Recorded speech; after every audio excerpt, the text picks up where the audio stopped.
ನಮಸ್ಕಾರ ಸ್ನೇಹಿತರೆ, ಗೃಹಲಕ್ಷ್ಮಿಯರಿಗೆ ಒಂದು ಬೆಳ್ಳಂಬೆಳಗ್ಗೆ ಒಂದು ಭರ್ಜರಿ ಗುಡ್ ನ್ಯೂಸ್ ಅನ್ನಾದ್ರೆ ಕೊಟ್ಟಿದ್ದಾರೆ. ನಮ್ಮ ಒಂದು ರಾಜ್ಯದ ಮುಖ್ಯಮಂತ್ರಿಗಳಾದ ಸಿಎಂ ಸಿದ್ದರಾಮಯ್ಯ ಅವರು ಒಂದು ಭರ್ಜರಿ ಗುಡ್ ನ್ಯೂಸ್ ಕೊಟ್ಟಿದ್ದಾರೆ.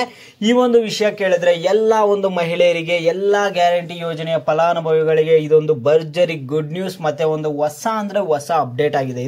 ಇದು ಇವತ್ತು ಬಂದಿರುವಂತಹ ಒಂದು ಹೊಸ ಅಪ್ಡೇಟ್. ಈ ಒಂದು ಅಪ್ಡೇಟ್ ಬಗ್ಗೆ ನಿಮ್ಗೆ ತಿಳಿಸ್ಕೊಡ್ತೀನಿ. ಎಲ್ಲರೂ ವಿಡಿಯೋ ಕೊನೆವರೆಗೂ ನೋಡಕ್ ಟ್ರೈ ಮಾಡಿ. ಅದಕ್ಕೆ ಮುಂಚೆ ಯಾರು ಚಾನಲ್ ಅನ್ನು ಇನ್ನೂ ಸಬ್ಸ್ಕ್ರೈಬ್ ಮಾಡ್ಕೊಂಡಿಲ್ಲ, ಈಗಲೇ ಚಾನಲ್ ಅನ್ನ ಪಟ್ ಅಂತ ಸಬ್ಸ್ಕ್ರೈಬ್ ಮಾಡ್ಕೊಳ್ಳಿ. ಮತ್ತೆ ವಿಡಿಯೋಗೊಂದು ಲೈಕ್ ಆದ್ರೆ ಕೊಡಿ. ನೀವು ಕೂಡ ಸಬ್ಸ್ಕ್ರೈಬ್ ಲೈಕ್ ಇಂದ ನಿಮ್ಗೆ ಇದೇ ರೀತಿ ಕಂಟಿನ್ಯೂಸ್ ಅಪ್ಡೇಟ್ಸ್ ಆದ್ರೆ ಸಿಗ್ತಿರುತ್ತೆ. ಈಗಾಗಲೇ ಯಾರು ಸಬ್ಸ್ಕ್ರೈಬ್ ಲೈಕ್ ಮಾಡಿ ವಿಡಿಯೋ ನೋಡ್ತಿದಿರೋ ಎಲ್ಲರಿಗೂ ನನ್ನ ಒಂದು ಹೃದಯ ಪೂರ್ವಕ ಧನ್ಯವಾದಗಳು. ನೋಡಿ, ಈಗ ನಾನು ಡೈರೆಕ್ಟ್ ಟಾಪಿಕ್ ಗೆ ಬರ್ತೀನಿ. ಎಲ್ಲಾ ಒಂದು ಗೃಹಲಕ್ಷ್ಮಿಯರಿಗೆ ಇದೊಂದು ಭರ್ಜರಿ ಗುಡ್ ನ್ಯೂಸ್. ಇದು ಕೇವಲ ಒಂದು ಗೃಹಲಕ್ಷ್ಮಿಯರಿಗೆ ಮಾತ್ರ ಅಲ್ಲ, 5 ಪಂಚ ಗ್ಯಾರಂಟಿ ಯೋಜನೆಗಳ ಫಲಾನುಭವಿಗಳಿಗೂ ಕೂಡ ಇದೊಂದು ಭರ್ಜರಿ ಗುಡ್ ನ್ಯೂಸ್. ಏನಪ್ಪಾ ಅಂತ ಒಂದು ಗುಡ್ ನ್ಯೂಸ್ ಸಿಎಂ ಸಿದ್ದರಾಮಯ್ಯ ಅವರು ಕೊಟ್ಟಿರುವಂತದ್ದಂದ್ರೆ, ನೋಡಿ, ಇಲ್ಲಿ ನಿಮ್ಮೆಲ್ಲರಿಗೂ ಗೊತ್ತಿದೆ, ಸಿಎಂ ಸಿದ್ದರಾಮಯ್ಯ ಅವರು ಮುಖ್ಯಮಂತ್ರಿಗಳಾಗಿ ಆಯ್ಕೆ ಆಗ್ಬೇಕಾದ್ರೆ ತುಂಬಾ ಒಂದು ಗೊಂದಲಗಳಿತ್ತು. ಡಿ.ಕೆ. ಶಿವಕುಮಾರ್ ಅವರು ಸಿಎಂ ಆಗ್ಬೇಕಂತ ಕೆಲವರು ಹೇಳ್ತಿದ್ರು. ಮತ್ತೆ ಸಿಎಂ ಸಿದ್ದರಾಮಯ್ಯ ಅವರು ಒಂದು ಸಿಎಂ ಆಗ್ಬೇಕಂತ ಹೇಳ್ತಿದ್ರು. ಈ ರೀತಿಯಾಗಿ ಕೊನೆಗೆ ಸಿಎಂ ಸಿದ್ದರಾಮಯ್ಯ ಅವರಾದ್ರೆ ಸಿಎಂ ಆದ್ರು, ಮುಖ್ಯಮಂತ್ರಿಗಳಾದ್ರು. ಮತ್ತೆ ಇನ್ನೊಂದು ನ್ಯೂಸ್ ಆದ್ರೆ ಬಂದಿತ್ತು. ಏನಂತ ಅಂದ್ರೆ, 5 ವರ್ಷದಲ್ಲಿ 2.5 ವರ್ಷ ಸಿಎಂ ಸಿದ್ದರಾಮಯ್ಯ ಅವರು ಇರ್ತಾರೆ, ಅವ್ರು ಸಿಎಂ ಆಗಿ ಸಿದ್ದರಾಮಯ್ಯ ಅವರು ಇರ್ತಾರೆ. ಇನ್ನು 2.5 ವರ್ಷ ಡಿ.ಕೆ. ಶಿವಕುಮಾರ್ ಅವರು ಇರ್ತಾರೆ. ಈ ರೀತಿಯಾಗೆಲ್ಲ ಒಂದು ಮಾತುಗಳು ಕೇಳಿ ಬರ್ತಿತ್ತು. ಈಗ ಮಾಧ್ಯಮ ಮಿತ್ರರು ಒಂದು ಪ್ರಶ್ನೆಯನ್ನಾದ್ರೆ ಕೇಳ್ತಾರೆ ಸಿಎಂ ಸಿದ್ದರಾಮಯ್ಯ ಅವರಿಗೆ.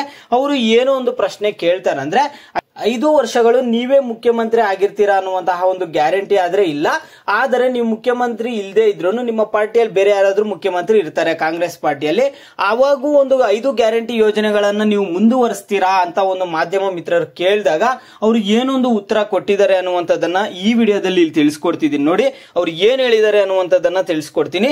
ನಾನು ಮುಖ್ಯಮಂತ್ರಿ ಸ್ಥಾನದಿಂದ ಕೆಳಗಿಳಿದರೂ ರಾಜ್ಯದಲ್ಲಿ ಗ್ಯಾರಂಟಿ ಯೋಜನೆಗಳು ಮುಂದುವರಿಯುತ್ತವೆ.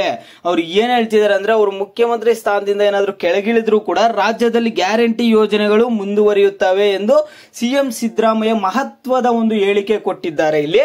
ಓಕೆನಾ?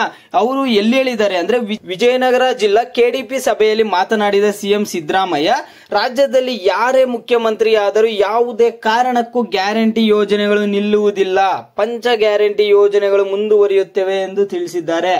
ರಾಜ್ಯದಲ್ಲಿ ಯಾರೇ ಮುಖ್ಯಮಂತ್ರಿ ಆದ್ರೂ ಯಾವುದೇ ಕಾರಣಕ್ಕೂ ಗ್ಯಾರಂಟಿ ಯೋಜನೆಗಳನ್ನ ನಿಲ್ಸಲ್ಲ, ಮುಂದುವರಿಸ್ತೀವಿ ಅನ್ನುವಂತಹ ಒಂದು ಮಾಹಿತಿ ಆದ್ರೆ ಇಲ್ಲಿ ಕೊಟ್ಟಿದ್ದಾರೆ ಸಿಎಂ ಸಿದ್ದರಾಮಯ್ಯ ಅವರು.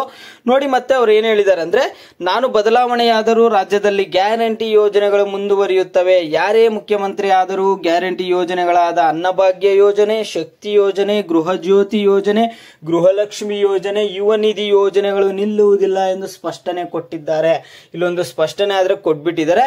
ಈಗ ಕಾಂಗ್ರೆಸ್ ಪಾರ್ಟಿಯಲ್ಲಿ ಯಾರೇ ಮುಖ್ಯಮಂತ್ರಿ ಆದ್ರೂ 5 ಗ್ಯಾರಂಟಿ ಯೋಜನೆಗಳನ್ನ ಮುಂದುವರಿಸ್ತೀವಿ ಅಂತ ಹೇಳ್ತಿದ್ದಾರೆ. ಓಕೆನಾ?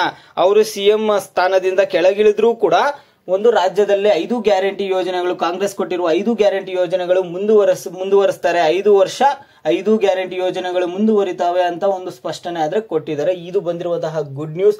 ಈಗ ಸಿಎಂ ಸಿದ್ದರಾಮಯ್ಯ ಅವರ ಹೇಳಿಕೆ ಬಗ್ಗೆ ನಿಮ್ಮ ಅಭಿಪ್ರಾಯಗಳೇನು ಅನ್ನುವಂಥದ್ದನ್ನ ಪ್ರತಿಯೊಬ್ಬರು ವಿಡಿಯೋಗೆ ಲೈಕ್ ಮಾಡ್ಬಿಟ್ಟು ಕಾಮೆಂಟ್ ಮುಖಾಂತರ ತಿಳಿಸಿ. ಮತ್ತೆ ನಿಮಗೆ ಗೃಹಲಕ್ಷ್ಮಿ ಅನ್ನಭಾಗ್ಯ ಯೋಜನೆ ಹಣದಲ್ಲಿ ಯಾವ ಹಣ ಬಂದಿದೆ, ಯಾವ ಹಣ ಬಂದಿಲ್ಲ ಅನ್ನೋದನ್ನ ಕೂಡ ಲೈಕ್ ಮಾಡ್ಬಿಟ್ಟು ಕಾಮೆಂಟ್ ಮುಖಾಂತರ ತಿಳಿಸಿ. ನೀವು ವಿಡಿಯೋಗೆ ಲೈಕ್ ಮಾಡಿ ಕಾಮೆಂಟ್ ಮುಖಾಂತರ ತಿಳಿಸೋದ್ರಿಂದ ಎಲ್ಲರಿಗೂ ರೀಚ್ ಆಗುತ್ತೆ. ಆಗ ಕಾಮೆಂಟ್ಸ್ ಅಲ್ಲಿ ನೀವು ನೋಡ್ಬೋದು ಯಾರ್ಯಾರು ಹಣ ಬಂದಿದೆ, ಯಾರ್ಯಾರು ಹಣ ಬಂದಿಲ್ಲ, ಯಾರ್ಯಾರ ಅಭಿಪ್ರಾಯಗಳು ಏನು ಅನ್ನುವಂಥದ್ದನ್ನ ನೀವು ಕಾಮೆಂಟ್ಸ್ ಅಲ್ಲಿ ನೋಡ್ಬೋದಾಗಿರುತ್ತೆ.